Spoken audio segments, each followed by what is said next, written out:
Hello friend, स्वागत है आपका रॉ जीके एकेडमी पर। आशा करते हैं कि आप और आपका परिवार स्वस्थ होगा, अच्छा होगा। तो आइए दोस्तों, इसी के साथ आज की क्लास को प्रारंभ करते हैं। आज की इस क्लास में हम बात करेंगे 22 फरवरी 2023 के करंट अफेयर के बारे में। यह क्लास होगी वो आपके आने वाले एग्जाम के लिए बहुत ही महत्वपूर्ण होगी, इसलिए दोस्तों वीडियो को बिना स्किप किए अंत तक जरूर देखिए। तो आइए दोस्तों, इसी के साथ आज की क्लास को प्रारंभ करते हैं। इसमें सबसे पहले क्वेश्चन नंबर फर्स्ट देखते हैं कि 21 फरवरी को यूनेस्को द्वारा किस थीम के साथ अंतर्राष्ट्रीय मातृभाषा दिवस मनाया गया है। तो यहाँ से कह सकते हैं कि 21 फरवरी को यूनेस्को द्वारा अंतर्राष्ट्रीय मातृभाषा दिवस बहुभाषी शिक्षा और शिक्षा को बदलने की आवश्यकता थीम के साथ मनाया गया है।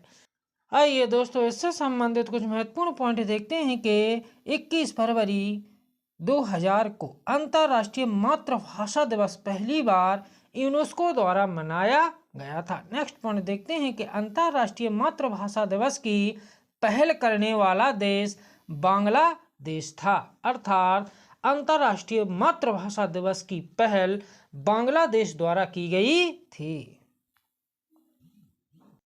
आइए दोस्तों, इसके बाद नेक्स्ट पॉइंट देखते हैं कि अंतर्राष्ट्रीय मातृभाषा दिवस 2023 की थीम बहुभाषी शिक्षा और शिक्षा को बदलने की आवश्यकता है। नेक्स्ट पॉइंट देखते हैं कि हिंदी दिवस प्रत्येक वर्ष 14 सितंबर को मनाया जाता है तथा विश्व हिंदी दिवस प्रति वर्ष 10 जनवरी को मनाया जाता है।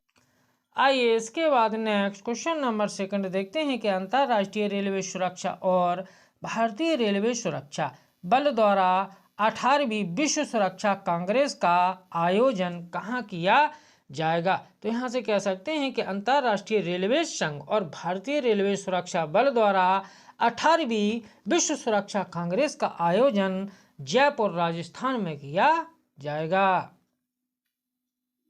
आइए दोस्तों, इससे संबंधित कुछ महत्वपूर्ण पॉइंट देखते हैं कि विश्व सुरक्षा कांग्रेस के 18वें संस्करण का आयोजन जयपुर राजस्थान में किया जाएगा। नेक्स्ट पॉइंट देखते हैं कि विश्व सुरक्षा कांग्रेस का आयोजन अंतर्राष्ट्रीय रेलवे संघ और भारतीय रेलवे सुरक्षा बल द्वारा किया जाएगा। नेक्स्ट पॉइंट देखते हैं कि रेलवे सुरक्षा कांग्रेस का उद्देश्य कि रेलवे शिक्षा को बढ़ावा देना, दुर्घटनाओं को रोकना रेलवे सुरक्षा कांग्रेस का प्रमुख उद्देश्य है। नेक्स्ट पॉइंट देखते हैं कि विश्व सुरक्षा कांग्रेस का आयोजन 21 से 23 फरवरी के बीच किया जाएगा।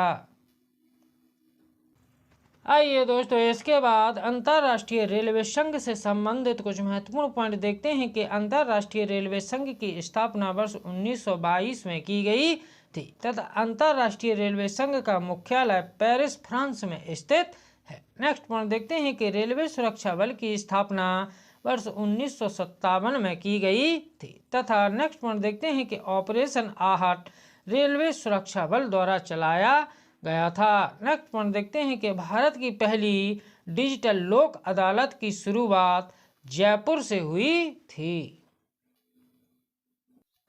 आइए दोस्तों, इसके बाद नेक्स्ट क्वेश्चन नंबर थर्ड देखते हैं। क्वेश्चन नंबर थर्ड में दिया है कि सीरम इंस्टीट्यूट ऑफ इंडिया द्वारा महामारी की तैयारियों के लिए doctor Cyrus Poonawalla centre of excellence की स्थापना कहाँ करने की घोषणा की गई है। तो यहाँ से हम कह सकते हैं कि सीरम इंस्टीट्यूट ऑफ इंडिया द्वारा महामारी की तैयारियों के लिए doctor Cyrus Poonawalla centre of excellence की स्थापना है वो हैदराबाद में स्थापित करने की घोषणा की गई है। आइए दोस्तों, इससे संबंधित कुछ महत्वपूर्ण पॉइंट देखते हैं कि serum institute of India Pune में स्थित है। सीरम इंस्टीट्यूट ऑफ इंडिया कहाँ पर स्थित है, तो हम कह सकते हैं कि सीरम इंस्टीट्यूट ऑफ इंडिया है वो पुणे में स्थित है। इसके बाद नेक्स्ट पॉइंट देखते हैं कि कोविशील्ड वैक्सीन का उत्पादन सीरम इंस्टीट्यूट ऑफ इंडिया द्वारा किया गया था, अर्थात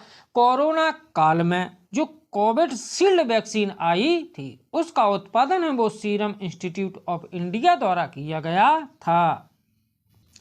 आइए दोस्तों, इसके बाद नेक्स्ट पॉइंट देखते हैं कि doctor Cyrus Poonawalla centre of excellence का कार्य है कि महामारी या संक्रामक बीमारियों की पूर्व में तैयारी करना, अर्थात यदि कोई महामारी या संक्रामक बीमारी आई है तो उससे पहले ही उसकी पूरी तैयारी करना doctor Cyrus Poonawalla centre of excellence का कार्य है। इसके बाद नेक्स्ट पॉइंट देखते हैं कि कोवैक्सीन को भारत बायोटेक कंपनी द्वारा बनाया गया था। इसके बाद नेक्स्ट पॉइंट देखते हैं कि भारत बायोटेक कंपनी है वो हैदराबाद में स्थित है। आइए दोस्तों, इसके बाद नेक्स्ट क्वेश्चन नंबर 4 देखते हैं। क्वेश्चन नंबर 4 में दिया है कि 20 फरवरी 2023 से मध्य प्रदेश में खजुराहो नृत्य उत्सव के कौन से संस्करण का आयोजन किया जा रहा है। तो यहाँ से हम कह सकते हैं कि 20 फरवरी 2023 से मध्य प्रदेश में खजुराहो नृत्य उत्सव के 49वें संस्करण का आयोजन किया जा रहा है। आइए इससे संबंधित कुछ महत्वपूर्ण पॉइंट देखते हैं कि खजुराहो नृत्य उत्सव के 49वें संस्करण का आयोजन है वो मध्य प्रदेश में किया जा रहा है। खजुराहो नृत्य उत्सव के 49वें संस्करण का आयोजन कहाँ किया जा रहा है, हम कह सकते हैं कि मध्य प्रदेश में किया जा रहा है। आइए इसके बाद नेक्स्ट पॉइंट देखते हैं कि खजुराहो नृत्य उत्सव का शुभारंभ है वो मध्य प्रदेश के राज्यपाल मंगू भाई पटेल ने किया है। खजुराहो नृत्य उत्सव का शुभारंभ मध्य प्रदेश के राज्यपाल मंगू भाई पटेल द्वारा किया गया। आइए इसके बाद नेक्स्ट पॉइंट देखते हैं कि खजुराहो नृत्य उत्सव की शुरुआत है वो वर्ष 1975 में हुई थी। खजुराहो नृत्य उत्सव की शुरुआत कब हुई थी, 1975 में हुई थी। इसके बाद नेक्स्ट पॉइंट देखते हैं कि खजुराहो नृत्य उत्सव का आयोजन है वो 20 फरवरी से 26 फरवरी 2023 तक किया जाएगा। इसके बाद नेक्स्ट पॉइंट देखते हैं कि खजुराहो के मंदिरों का निर्माण है वो चंदेल शासकों द्वारा किया गया था। खजुराहो के मंदिरों का निर्माण किसके द्वारा किया गया, तो हम कह सकते हैं कि खजुराहो के मंदिरों का निर्माण है वो चंदेल शासकों द्वारा किया गया था। इसके बाद नेक्स्ट पॉइंट देखते हैं कि खजुराहो के मंदिर हैं उनका निर्माण पंचायतन शैली में हुआ है, अर्थात खजुराहो के जो मंदिर बने हैं उनका निर्माण है वो पंचायतन शैली में हुआ है। इसके बाद नेक्स्ट पॉइंट देखते हैं कि तानसेन संगीत महोत्सव का आयोजन है वो मध्य प्रदेश के ग्वालियर में किया जाता है। आइए दोस्तों इसके बाद नेक्स्ट क्वेश्चन नंबर 5 देखते हैं। क्वेश्चन नंबर 5 में दिया है कि अंतर्राष्ट्रीय क्रिकेट इतिहास में सबसे तेज 25,000 रन बनाने की उपलब्धि हासिल करने वाला बल्लेबाज कौन बना है। तो यहाँ से हम कह सकते हैं कि अंतर्राष्ट्रीय क्रिकेट इतिहास में सबसे तेज 25,000 रन बनाने की उपलब्धि हासिल करने वाला बल्लेबाज बना है, उनका नाम है विराट कोहली। अर्थात विराट कोहली ने अंतर्राष्ट्रीय क्रिकेट इतिहास में सबसे तेज 25,000 रन बनाने का रिकॉर्ड है वो अपने नाम पर किया है। आइए इससे संबंधित कुछ महत्वपूर्ण पॉइंट देखते हैं कि सबसे तेज 25,000 रन बनाने वाले बल्लेबाज। तो यहाँ से हम कह सकते हैं कि प्रथम स्थान है वो विराट कोहली का है। उन्होंने 549 पारियों में 25,000 रन बनाने का रिकॉर्ड है वो अपने नाम किया है। इसके बाद नेक्स्ट पॉइंट देखते हैं कि दूसरा स्थान है वो सचिन तेंदुलकर का है। सचिन तेंदुलकर ने 577 पारियों में 25,000 रन बनाए हैं। इसके बाद देखते हैं कि तीसरा स्थान है वो रिकी पॉन्टिंग, ऑस्ट्रेलिया के कप्तान रिकी पॉन्टिंग का है।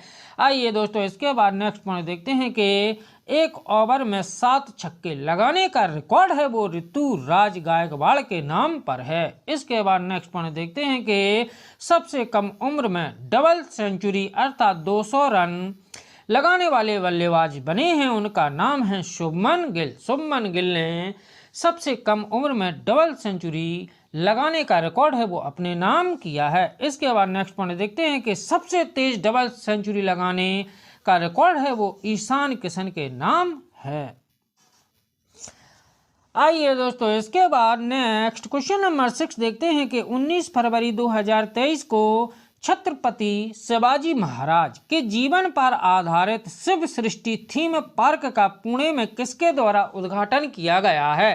तो यहाँ से हम कह सकते हैं कि 19 फरवरी 2023 को छत्रपति शिवाजी महाराज के जीवन पर आधारित शिव सृष्टि थीम पार्क का पुणे में अमित शाह द्वारा उद्घाटन किया गया है। आइए दोस्तों, इससे संबंधित कुछ महत्वपूर्ण पॉइंट देखते हैं कि शिव सृष्टि थीम पार्क का उद्घाटन है वो 19 फरवरी 2023 को पुणे महाराष्ट्र में गृह मंत्री अमित शाह द्वारा किया गया। इसके बाद नेक्स्ट पॉइंट देखते हैं कि शिव सृष्टि थीम पार्क का संबंध है वो छत्रपति शिवाजी महाराज से संबंधित स्थानों की जो जानकारी है उनका संबंध है वो शिव सृष्टि थीम पार्क से है। आइए इसके बाद नेक्स्ट पॉइंट देखते हैं कि 19 फरवरी 1630 को छत्रपति शिवाजी महाराज का जन्म हुआ था, इसलिए उनकी जयंती पर शिव सृष्टि थीम पार्क की स्थापना है वो 19 फरवरी को ही की गई। आइए इसके बाद नेक्स्ट पॉइंट देखते हैं कि गौरेला युद्ध के संस्थापक हैं वो छत्रपति शिवाजी महाराज थे। गौरेला युद्ध के संस्थापक कौन थे? तो हम कह सकते हैं कि गौरेला युद्ध के संस्थापक थे, उनका नाम है छत्रपति शिवाजी महाराज। आइए दोस्तों, इसके बाद नेक्स्ट क्वेश्चन नंबर 7 देखते हैं कि सेना में कृत्रिम बुद्धिमत्ता के उत्तरदायी उपयोग हेतु विश्व का पहला अंतर्राष्ट्रीय शिखर सम्मेलन REAIM 2023 का आयोजन कहाँ किया गया है? तो यहाँ से हम कह सकते हैं कि सेना में कृत्रिम बुद्धिमत्ता के उत्तरदायी उपयोग हेतु विश्व का पहला अंतर्राष्ट्रीय शिखर सम्मेलन जिसका नाम है REAIM का आयोजन है वो द हैग नीदरलैंड में किया गया है। आइए इसके बाद नेक्स्ट पॉइंट देखते हैं कि REAIM 2023 में भारत शामिल नहीं है।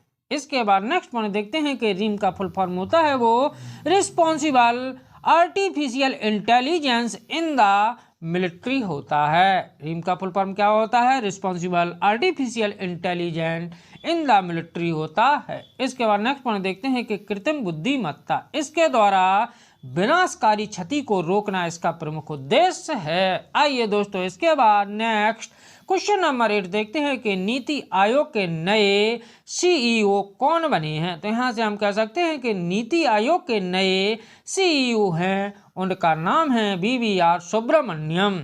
आइए दोस्तों, इससे संबंधित कुछ महत्वपूर्ण पॉइंट देखते हैं कि BVR सुब्रमण्यम परमेश्वरम अय्यर का स्थान लेंगे। BVR सुब्रमण्यम किसका स्थान लेंगे? तो हम कह सकते हैं कि BVR सुब्रमण्यम है वो परमेश्वरन अय्यर का स्थान लेंगे। आइए दोस्तों, इसके बाद नेक्स्ट पॉइंट देखते हैं कि नीति आयोग के नए CEO BVR सुब्रमण्यम 1987 बैच के छत्तीसगढ़ कैडर के IAS अधिकारी रह चुके हैं। आइए इसके बाद नेक्स्ट पॉइंट देखते हैं कि BVR सुब्रमण्यम नीति आयोग के चौथे CEO होंगे। आइए इसके बाद नेक्स्ट पॉइंट देखते हैं कि BVR सुब्रमण्यम को आंतरिक सुरक्षा मामलों का एक्सपर्ट भी माना जाता है। आइए इसके बाद नीति आयोग से संबंधित कुछ महत्वपूर्ण तथ्य देखते हैं कि नीति का पूरा नाम होता है वो national institution for a transforming India होता है। नीति का पूरा नाम क्या होता है? National institution for transforming India होता है। आइए इसके बाद नेक्स्ट पॉइंट देखते हैं कि योजना आयोग को 1 जनवरी 2015 को एक नए संस्थान नीति आयोग के रूप में स्थापित किया गया था। योजना आयोग को कब? 1 जनवरी 2015 को नीति आयोग के रूप में स्थापित किया गया था। इसके बाद नेक्स्ट पॉइंट देखते हैं कि नीति आयोग का कार्य है वो केंद्र सरकार को सुझाव देने का कार्य करती है। नीति आयोग क्या करती है? तो नीति आयोग है वो केंद्र सरकार को सुझाव देने का कार्य करती है। इसके बाद नेक्स्ट पॉइंट देखते हैं कि नीति आयोग का अध्यक्ष होता है वो प्रधानमंत्री होता है और वर्तमान में नीति आयोग के अध्यक्ष हैं वो प्रधानमंत्री नरेंद्र मोदी हैं। आइए इसके बाद नेक्स्ट पॉइंट देखते हैं कि नीति आयोग का मुख्यालय है वो नई दिल्ली में स्थापित है और नीति आयोग के वर्तमान उपाध्यक्ष हैं, उनका नाम है सुमन बेरी। आइए इसके बाद नेक्स्ट क्वेश्चन नंबर 9 देखते हैं कि 76वें बाफ्टा अवार्ड में बेस्ट फिल्म का खिताब किसने जीता है? तो यहाँ से हम कह सकते हैं कि 76वें बाफ्टा अवार्ड में बेस्ट फिल्म का खिताब है वो all kite on the western front film को दिया गया है। आइए इससे संबंधित कुछ महत्वपूर्ण पॉइंट देखते हैं कि लंदन के रॉयल फेस्टिवल हॉल में आयोजित एक कार्यक्रम में 76वें British academy film award BAFTA की घोषणा की गई। इसके बाद नेक्स्ट पॉइंट देखते हैं कि एक जर्मन युद्ध विरोधी नाटक जिसका नाम है all kite on the western front ने एक सर्वश्रेष्ठ फिल्म और निर्देशक सहित सर्वाधिक 7 पुरस्कार जीते हैं। आइए दोस्तों इसके बाद बाफ्टा पुरस्कार से संबंधित कुछ महत्वपूर्ण पॉइंट देखते हैं कि पहला बाफ्टा समारोह है वो 29 मई 1949 में किया गया था। पहला बाफ्टा समारोह कब किया गया था? तो हम कह सकते हैं कि पहला बाफ्टा समारोह है वो 29 मई 1949 में किया गया था। इसके बाद नेक्स्ट पॉइंट देखते हैं कि बाफ्टा पुरस्कार है वो यूनाइटेड किंगडम द्वारा दिया जाता है। नेक्स्ट पॉइंट देखते हैं कि बाफ्टा पुरस्कार को ब्रिटिश अकादमी ऑफ फिल्म और टेलीविजन आर्ट्स के द्वारा प्रदान किया जाता है। आइए इसके बाद नेक्स्ट पॉइंट देखते हैं कि बाफ्टा 2023 के विजेताओं की सूची। इसमें देखते हैं कि बेस्ट फिल्म का अवार्ड है वो all kite on the western front को दिया गया है। बाफ्टा 2023 में बेस्ट फिल्म का award all kite on the western front film को दिया गया है। इसके बाद नेक्स्ट पॉइंट देखते हैं कि उत्कृष्ट ब्रिटिश फिल्म का अवार्ड है वो द बंसीज ऑफ इनिशरिन को दिया गया है। इसके बाद नेक्स्ट पॉइंट देखते हैं कि बेस्ट डॉक्यूमेंट्री का खिताब है वो नवलनी को मिला है। इसके बाद नेक्स्ट पॉइंट देखते हैं कि सर्वश्रेष्ठ मुख्य अभिनेत्री का खिताब है वो कैट ब्लैंचेट को मिला है और इन्हें यह खिताब है वो टार फिल्म के लिए दिया गया है। इसके बाद नेक्स्ट पॉइंट देखते हैं कि सर्वश्रेष्ठ मुख्य अभिनेता का अवार्ड है वो ऑस्टिन बटलर को एल्विस फिल्म के लिए दिया गया है। आइए दोस्तों आज का लास्ट क्वेश्चन नंबर 10 देखते हैं कि अरुणाचल प्रदेश और मिजोरम का स्थापना दिवस कब मनाया गया है? तो यहाँ से हम कह सकते हैं कि अरुणाचल प्रदेश और मिजोरम का स्थापना दिवस है वो 20 फरवरी को मनाया गया है। आइए दोस्तों इसके बाद अरुणाचल प्रदेश से संबंधित कुछ महत्वपूर्ण पॉइंट देखते हैं कि 20 जनवरी 1972 को अरुणाचल प्रदेश एक केंद्र शासित प्रदेश के रूप में स्थापित हुआ था। इसके बाद नेक्स्ट पॉइंट देखते हैं कि 1986 में भारतीय संविधान में 55वां संशोधन के माध्यम से अरुणाचल प्रदेश 20 फरवरी 1987 को भारतीय संघ का 24वां राज्य बना था। आइए इसके बाद नेक्स्ट पॉइंट देखते हैं कि अरुणाचल प्रदेश की राजधानी है वो ईटानगर है और अरुणाचल प्रदेश का राजकीय पशु है वो मिथुन अर्थात जिसे गेल के नाम से भी जाना जाता है। इसके बाद नेक्स्ट पॉइंट देखते हैं कि अरुणाचल प्रदेश का राष्ट्रीय पक्षी है वो हॉर्नबिल है। आइए इसके बाद मिजोरम से संबंधित कुछ पॉइंट देखते हैं कि मिजोरम की राजधानी है वो आइजोल है। इसके बाद नेक्स्ट पॉइंट देखते हैं कि 20 फरवरी 1987 को यह भारत का 23वां पूर्ण राज्य बना था। 20 फरवरी 1987 को मिजोरम है वो भारत का 23वां पूर्ण राज्य के रूप में स्थापित हुआ था। यदि दोस्तों वीडियो अच्छा लगे तो वीडियो को लाइक और चैनल को सब्सक्राइब करना ना भूलें जिससे अगले वीडियो का नोटिफिकेशन आपको आसानी से मिलता रहे। जय हिंद, जय भारत।